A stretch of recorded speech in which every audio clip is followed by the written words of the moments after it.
Welcome to the Business Spotlight series. My name is Everardo Resendiz. I am a certified executive and leadership coach here at Action Coach in Northwest Louisiana. Today, I have Jaci Russo, the owner, the founder of Brand Russo, as my guest. And we're going to be talking about her business, the journey to business ownership, the challenges, best practices, and share a peek into what it really is like to build and operate a business. If this is your first time on the channel, please be sure to like and subscribe to get notifications when we draw up new conversations just like this one. But without further ado, Jaci, welcome and thank you for being here today. Thank you very much. I appreciate it. Will you share with us a brief overview of your background and tell us a little bit about the business? Sure. I grew up in Lafayette, Louisiana, so I'm a little south of you here in Cajun country. I attended the University of Louisiana, go Cajuns. And after college, I moved to the West Coast and worked in Los Angeles. My first job at 22 was with Creative Artists Agency, representing all A-list actors and actresses. In about the second year of that, left the agency with a director client and started a production company. I was 24. And so Wow. really had a quick early understanding of startups and the challenges that those faced, but not with any skin in the game. I was the first employee number one, but I wasn't a co-owner. I worked for the two founders. Did that for a few years and then was recruited to go work for Barry Diller, who was building a Fortune 100 company that now goes by HSNI. And I was a part of the rebranding team that kind of figured out as we acquired Ticketmaster, Home Shopping Network, Silver King Broadcasting, USA Network, all these different entities, how they were going to all work together, and did that until I moved back to Lafayette. So that was basically the 90s for me. And moved home, worked for an ad agency, a regional agency here in Lafayette, worked for a regional auto dealership, multi-line, multi-property dealership, and then started this agency in 2001.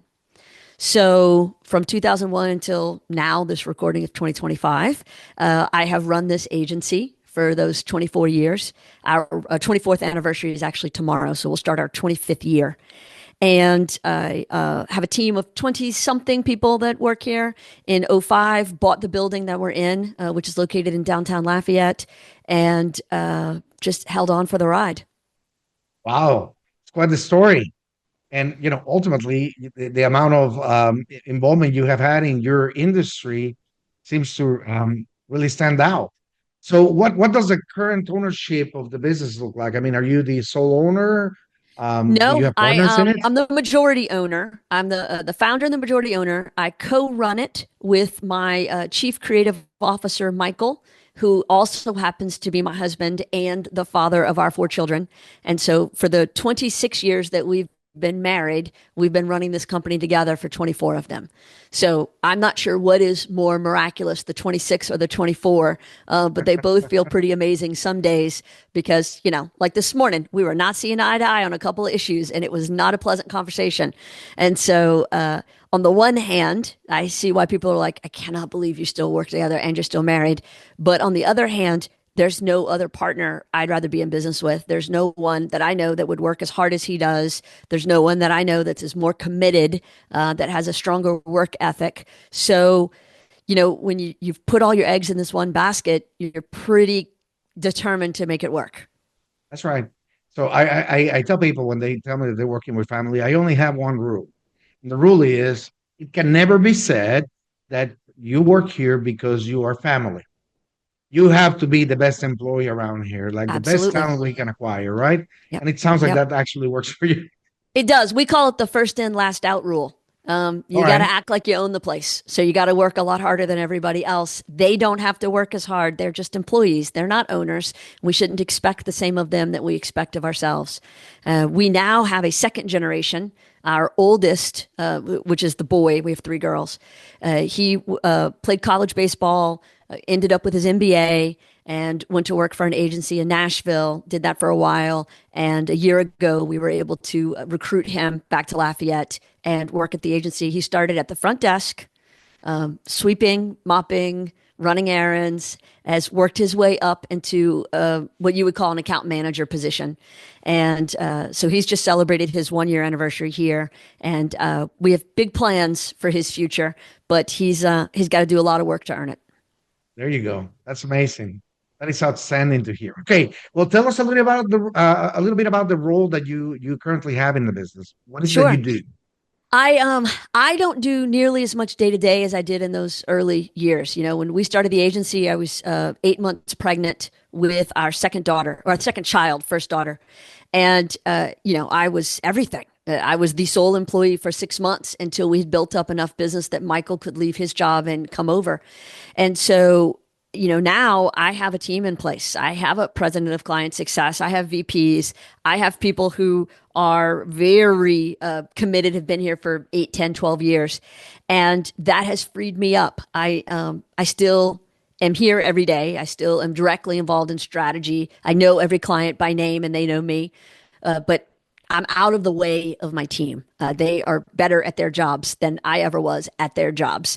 And so I know my role now is to provide support, provide a plan and a vision for growth and how to get there, and make sure that we continue to provide a culture that is attractive to the best talent. So I moved us to a 4-day work week 3 years ago. We work Monday through Thursday now, 8 to 5, 100% of the pay, but only, what is that, 80% of the time. And I make sure we have professional development that we do on those Fridays. Every month or every other month, we'll have a 2 or 3 hour professional development session where we bring in an expert to teach us something we need to know to be better at our jobs. For a small business, we've had a very robust Blue Cross plan since 2001. We have a very robust 401k match. We provide a fully stocked kitchen so that you don't have to leave for breakfast or lunch if you snacks if you don't want to. There's food here so that you can stay nourished throughout the day. And everyone has a voice. They don't all have votes, but they all have voices. And so I think that people who work here feel heard and feel understood and feel like a part of a team that's aiming for some success. Our compensation is very good for this market, not national average, but local average. And we do good work. We work primarily in the B2B space. Our clients are in manufacturing, industrial, professional services, and they sell their products and services to other businesses. And that is of the 84,000 ad agencies in the country, I would tell you a very small percentage focus on that. But that's what we do. That's all we do. And we do it very well. And we use a process that we developed and trademarked called Razor Branding that allows us to create a strategic brand plan for our clients. And then we supply a fractional marketing team. Most companies don't have the wherewithal to hire a full-time copywriter, graphic designer, social media expert, web developer, SEO specialist, public relations professional, strategist, researcher, and person to manage them all. That's a 10-person team. Wow. You don't need those people 40 hours a week every week. You need them fractionally. And so that's what we provide. That is amazing. And so let me go back a little bit because Sure. you talked about an important factor here. And majority of people that are perhaps the audience for these podcasts are people who are in business. They haven't had the track record that you had. Um, at some point in the development, when you're transitioning from being an operator and you start leveraging people, you realize that the culture is, if not the key, it's extremely important, right? And Right. so, would you talk a little bit about how is it that that came about? What brought you to the point where you said it's important that we develop the culture, and how did you go about it? Well, I worked at companies in my past that I did not feel valued or appreciated. I got yelled at a lot. Everyone did. It was toxic culture, we call it now. It was probably borderline emotionally abusive, to be honest. It was high stress. It was 80-hour weeks. It was working Saturdays and Sundays, working until 10 o'clock at night, no live. Now, I didn't have a spouse and kids at the time, but that was the culture. That was the industry. We were told every day there were 50,000 people waiting in line for our jobs. And it wasn't untrue. That was accurate. I know the gauntlet that I ran to get the gig, and I was determined to do everything I could to keep the gig. It was high pressure, high stress, and it was high reward. It was big money. But I realized that that massive paycheck was not enough. I mean, it was enough to pay my bills, obviously, and save, but it wasn't enough to feel fulfilled. Right. It wasn't enough to feel my worth. But like in most abusive relationships, when I then became a boss and I had two assistants and I was running a company where a lot of people reported to me, I treated them the way I had been treated because I thought that's how it was to be. And I didn't like how that felt at all. I didn't like the way that I was behaving. I didn't like the way that I sounded. I didn't like the way that I made other people feel. And I was committed to changing my own behavior, knowing I wasn't going to change the company's culture. I could at least change my little piece of that world. And so that set me to really think about, how we treat people. I try to be a kind and good person in my life. So why was I being such a jerk? I have a different word, but I don't know the rating of your show, a jerk at work. And so when I had the opportunity to start a company, I was committed to not treating people the way I had been treated. I was committed to treating people the way I wanted to be treated. Feels like the platinum rule, right? Treat them the way they want to be treated. That's right. And I went through a lot of iterations. We hired really young green people for a while because they were less expensive. And I knew how hard it was to get a break in the industry. So that was my way to let people in the door and realized that was not good. I'm not a trainer. I'm not great at being that hand holding person. I'm not a micromanager. You don't, you may learn from me through osmosis. You're not going to learn from me through day to day. Let me hold your hand and walk you through this task. So we started a very good internship program. We had an office manager here for a few years who built that program. And so we were able to bring people in early, train them up through that program, and then hire 3 to 5 year talent, people who knew what they were doing when they walked in. And, probably about 10, 15 years ago, really became committed to hiring people who were smarter than me, hiring people who were better at their jobs. I'm not a graphic designer. I'm not a copywriter. I don't pretend to be. And so my role is to go find the best talent and to identify the people that will continue to enhance our culture, not undermine it. And so we kind of, through a lot of trial and error, figured out it's people who are happy, humble, and hungry. Those three criteria are the most important. And when you possess those three qualities, you're going to be here for a long time because Oh, that's this is a good amazing. place for you and we're good for you and you're good for us. And so we know when we've missed the mark early on. We have a multi-layer interview process so that everybody's looking for those three qualities.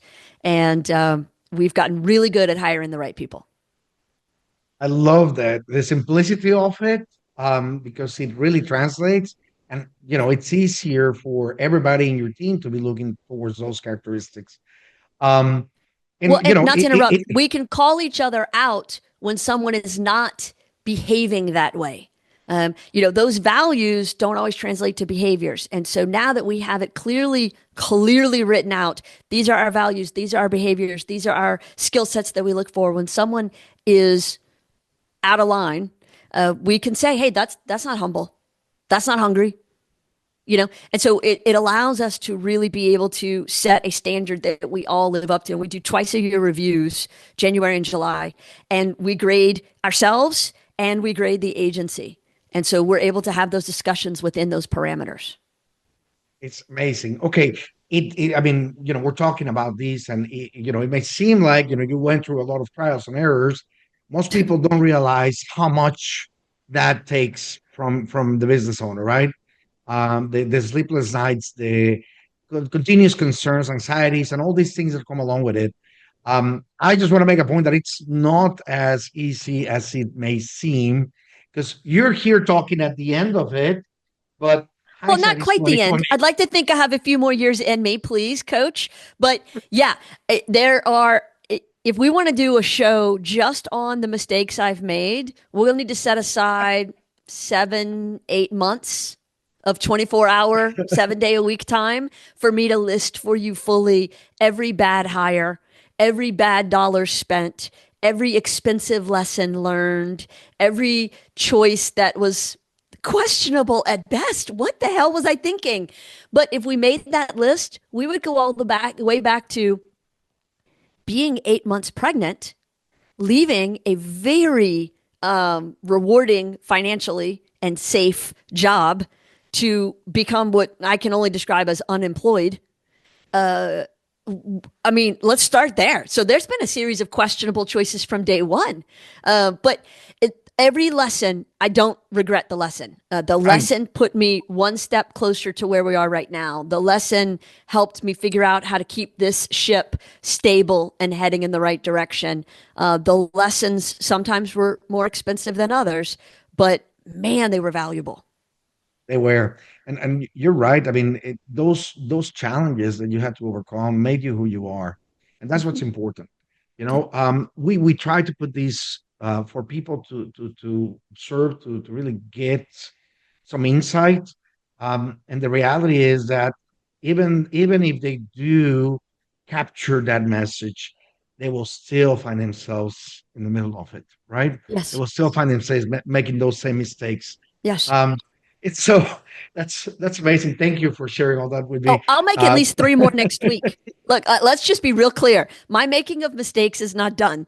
This is the human condition, and the goal is not to not make the mistake because then you're rooted in trying to be perfect.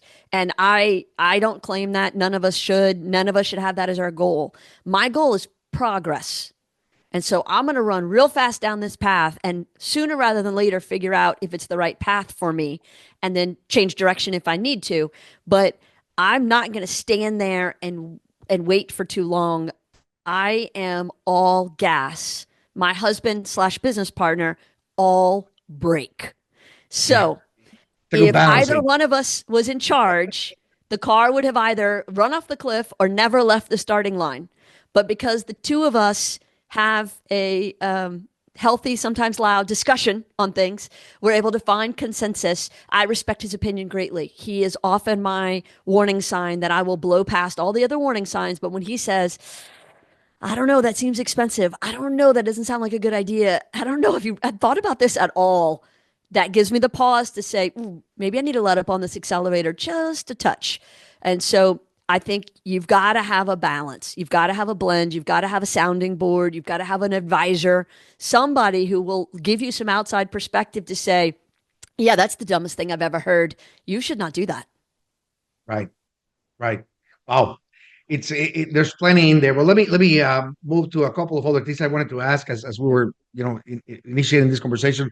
Number one, you talk about being B2B. Is it regional? Is it local? Is it Oh no, worldwide? it's I mean, national. No, okay, I we learned very early on that most companies in the state of Louisiana do not spend nearly enough money on their marketing to keep me happy from a budget perspective. So our clients primarily are located in Houston, Dallas, Los Angeles, Chicago, Miami, major markets. major market. Some of those clients have international offices and presence. So we are a national agency with global clients. And we have a good stockpile of them. I'm very pleased with them. They are pleased with us, luckily. The average turnover in the agency client relationship is about 18 months these days. When I first started, it was probably 3 or 4 years. So that has gone down over the years.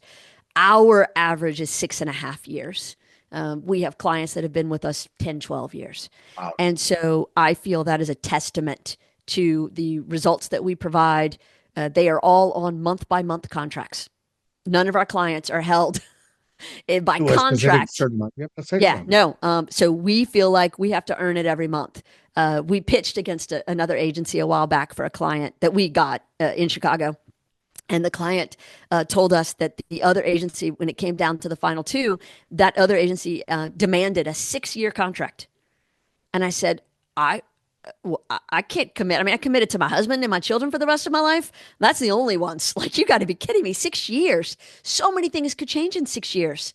So we stand by our 30-day out clause. We think that's the right way. We shouldn't make you sign for it. We should be the ones earning it. There you go. I love it. Well, let me ask you these. Of course, the industry you're in is in constant motion. There's always new things coming up. How do you stay at the forefront of the offerings that you need to bring to your clients? Right. Um, we have to evolve, and we've evolved a lot. Sorry, I was about to choke on some ice. We evolved a lot over the years. Starting as a media buying company, because I'm a media buyer by trade. That's where my certification is. That's all we did. And so it was local clients, furniture stores, car dealerships, restaurants, retail, people who bought a lot of TV, radio, personal injury attorneys, billboards, those kinds of things. And campaigns. We did a lot of work in election years. And as the industry changed, I saw that was going to change. And so I would tell you our last major media client that was spending, millions of dollars a year in their media buys was 2008. Wow. 2008. Yeah. So probably around about '06, '07, we started transitioning out of just being media buying. We had developed razor branding. We were doing strategic brand planning. We were embracing our portfolio of an expansion. '09, social media becomes a viable alternative for businesses.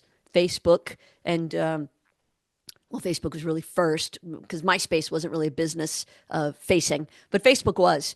And so that '09 to probably 12, I became a fairly sought after teacher around the country. I would do workshops and seminars educating businesses on how they should be doing social media, educating schools on how they should handle the challenges caused by social media, and educating parents on how they should protect their kids from social Yeah. media, and educating kids on how they should protect themselves in social media. So I traveled a lot. I did a lot of classes, a lot of speaking, a lot of conferences, a lot of work. And through that, developed a second company that I still run to this day called Brand State U. And at the time, it was all in person teaching and workshops and whatever.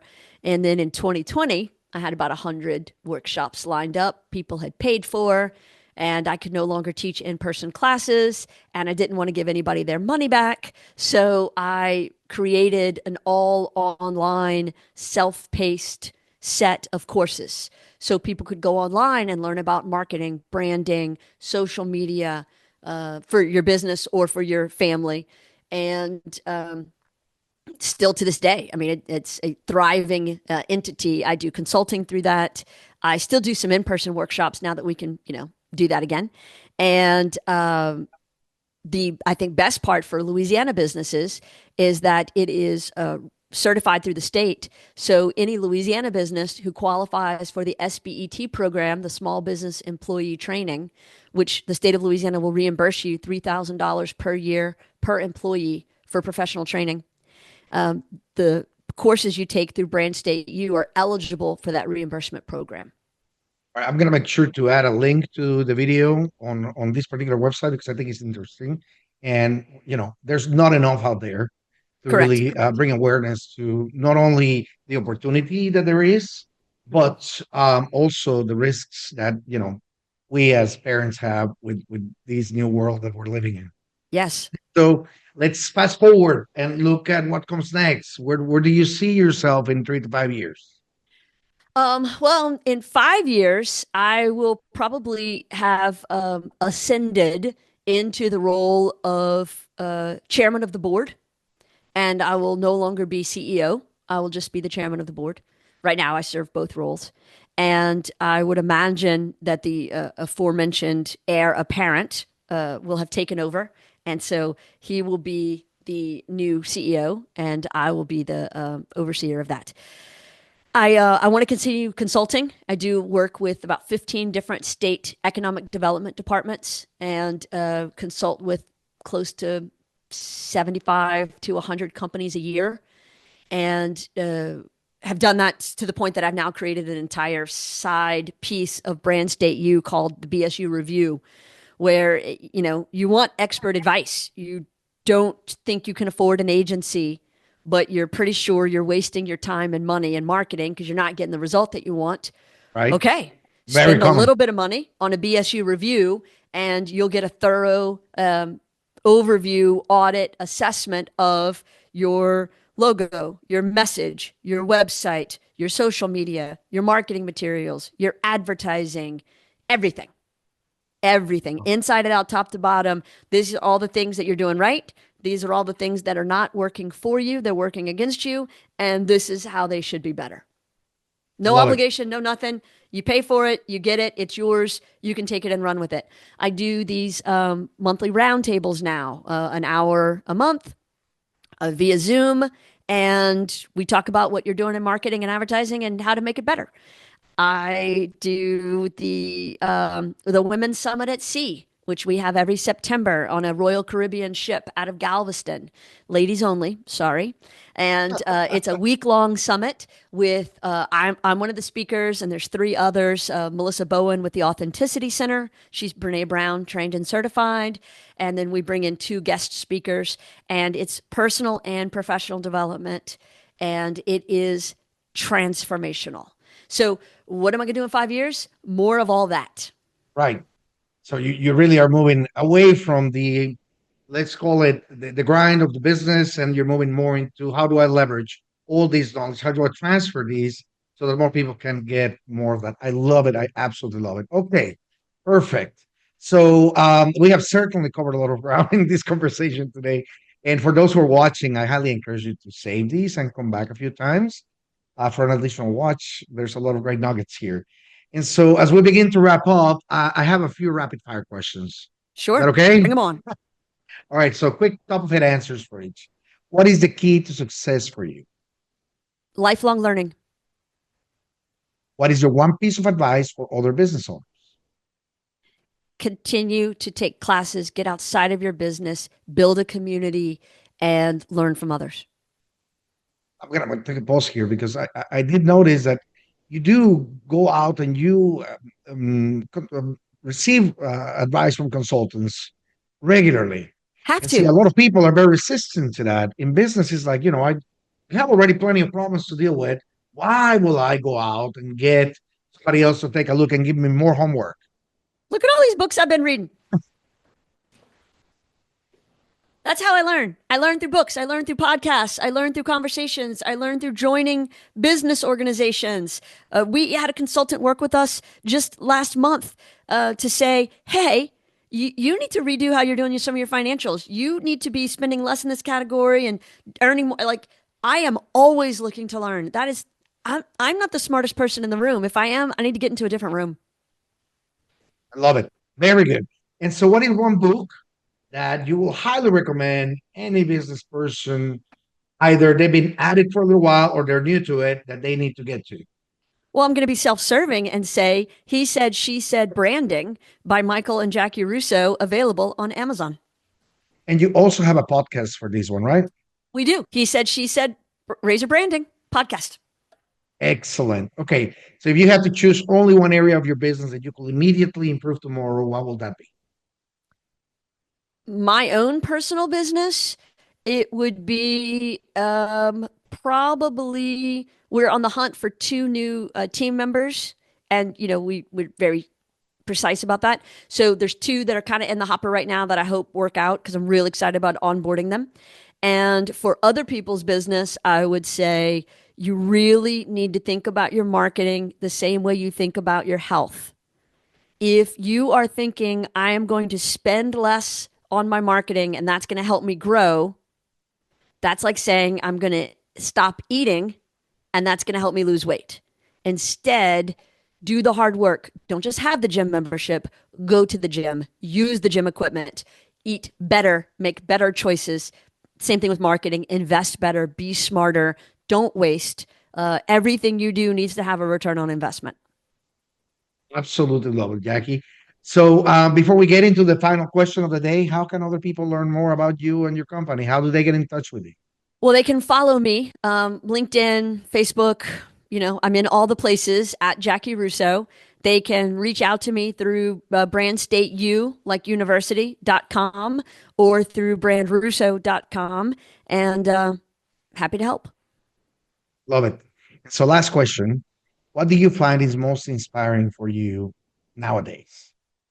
I am inspired watching people figure out their purpose and figure out how to make a better contribution to their world.